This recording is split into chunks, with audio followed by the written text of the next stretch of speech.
menjadikan lafal tangan sebagai kinayah kecuali Allah benar-benar punya tangan. Saya ulangi. Kita bilang tidak mungkin Allah menyatakan menjadikan tangan Allah sebagai kinayah tentang kekuatan atau tentang kenikmatan kecuali Allah punya benar-benar punya tangan. Kalau Allah benar tidak punya tangan, ngapain dijadikan kiasan? Yang ditunjukkan oleh hadis-hadis yang sahih, ya bahwasannya kedua tangan Allah kanan. Ya, Allah a'lam. Banyak penetapan sifat-sifat Allah. Contohnya, tadi hadis-hadis yang telah kita lewatkan, banyak berbicara tentang sifat-sifat Allah. Contohnya Allah punya wajah. Ya betagi bidzalika wajh Allah. Sesungguhnya Allah mengharamkan neraka bagi orang yang mengucapkan la ilaha illallah dengan mengharap wajah Allah. Baik. Ini menunjukkan Allah punya wajah. Ustaz, maksudnya mengharap wajah Allah itu maksudnya ikhlas. Iya, memang itu maksudnya ikhlas. Tetapi tidaklah diungkapkan seperti itu kecuali Allah punya wajah yang hakiki. Teman-teman, saya yakin tahu dan hafal ayat kursi, ya. Apa itu ayat? Informasi. Kursi itu, teman-teman, adalah pijakan kaki raja di singgasana dalam bahasa Arab. Jadi kursi bukan seperti yang saya dudukin ini, ini bahasa Indonesia. Kalau bahasa Arab, teman-teman, kursi itu artinya pijakan kaki raja di singgasana. Ayat kursi berarti informasi tentang pijakan kakinya Allah di singgasana.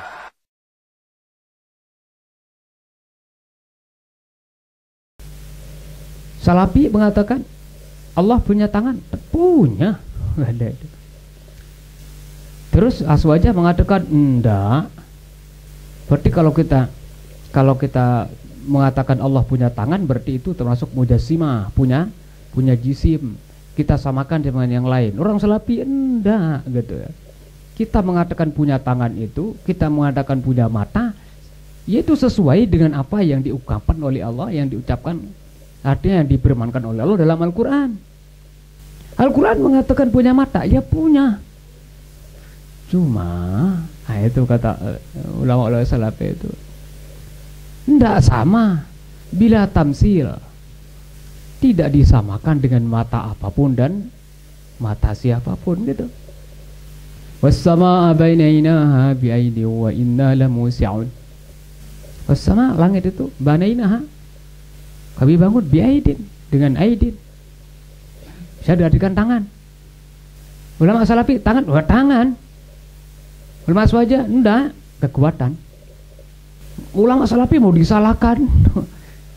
Mereka tidak mau disalahkan. Ini Al-Quran, Allah mengatakan tangan gitu ya, tangan. Jangan tafsir-tafsir dengan pakai kekuatan gitu. Kata ulama Salaf.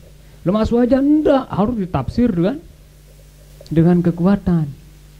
Ulama Aswaja mengatakan nanti nanya tangannya berapa? Jangan tanya berapa, pokoknya punya tangan gitu. Masalah berapa, matanya dua atau apa berapa, enggak, pokoknya kita tidak mau mengatakan itu mau berapa, pokoknya intinya punya tangan. Titik itu. Allah itu turun. Terus orang yang Aswaja mengatakan kalau Allah turun kosong dong kursinya. Ada itu. Jangan bayangkan, samakan, jangan tamsil, jangan samakan turunnya kita dengan turunnya Allah gitu. Pokoknya turun ya turun gitu. Wala takif, caranya gimana? Nggak usah dipikirin. Pokoknya kalau Allah bilang turun ya turun, udah titik gitu. Ulama Aswaja enggak, turun itu harus diartikan berbeda gitu katanya. Ulama Salafi mengatakan enggak, Allah bilang turun ya turun. Allah bilang punya mata ya punya. Allah punya tangan, iya punya tangan. Bentuknya, nah masalah bentuk jangan dipikirin. Kata ulama Salafi. Pokoknya kita artinya menafsirkan, memahami sesuai dengan apa yang dikatakan oleh Allah. Kata ulama Salafi. Ulama Aswaja enggak, kita ta'wil katanya itu. Oh itu selalu. Dan ya mohon maaf, kalau saya secara pribadi enggak ada yang sesat gitu. Karena tetap salah ulama Salafi itu berpegang juga laisa kamitslihi syai'un. Tidak sama dengan apapun dan siapapun dari Allah SWT. Ya termasuk dari punya tangan, ya punya karena Allah menjelaskan begitu. Punya mata, punya karena Allah menjelaskan seperti itu. Cuma mata, kemudian tangan, adapun yang disebut tidak sama seperti makhluk. Nah berarti tidak ada tamsilnya jadinya. Nah ulama-ulama aswaja udah harus ditawil katanya. Apakah yang mentawil sesat? Dia mana? Tidak bisa juga dikatakan sesat yang mentawil juga. Warasikhuna fil ilmi yaquluna amanna bi. Ayat apa? Redaksi ayat sebelumnya mengatakan hunna umul kitab wa ukhra mutasyabih. Fa ammal ladzina fi qulubihim zaygun fayattabi'una ma tashabaha minhu ibtigha al-fitnati wa ibtigha ta'wili. Wa ma ya'lamu ta'wilahu illa Allah. Ada yang berhenti di sini dia. Wa ma ya'lamu ta'wilahu illa Allah. Titik. Tidak ada yang mengetahui takwilannya kecuali Allah. Kalau titik sampai sini, makanya ada yang pakai wakafnya itu wakaf mim lazim, berarti menunjukkan titik. Ulama yang lain jangan titikkan di sana katanya. Wa ma ya'lamu ta'wilahu illa Allah warasikhuna fil ilm. Lanjut warasul, tidak ada yang mengetahui takwilannya kecuali Allah dan warasikhuna fil ilm. Orang-orang yang mendalam ilmu pengetahuan. Oh berarti orang yang mendalam mengetahui apa pengetahuannya? Oh berarti termasuk dia mengetahui takwilannya. Oh kalau begitu bisa dia mentakwil gitu. Ini terjadi perbedaan pendapat ulama. Oleh sebab itu saya termasuk orang yang tidak setuju terlalu cepat-cepat mensesatkan orang.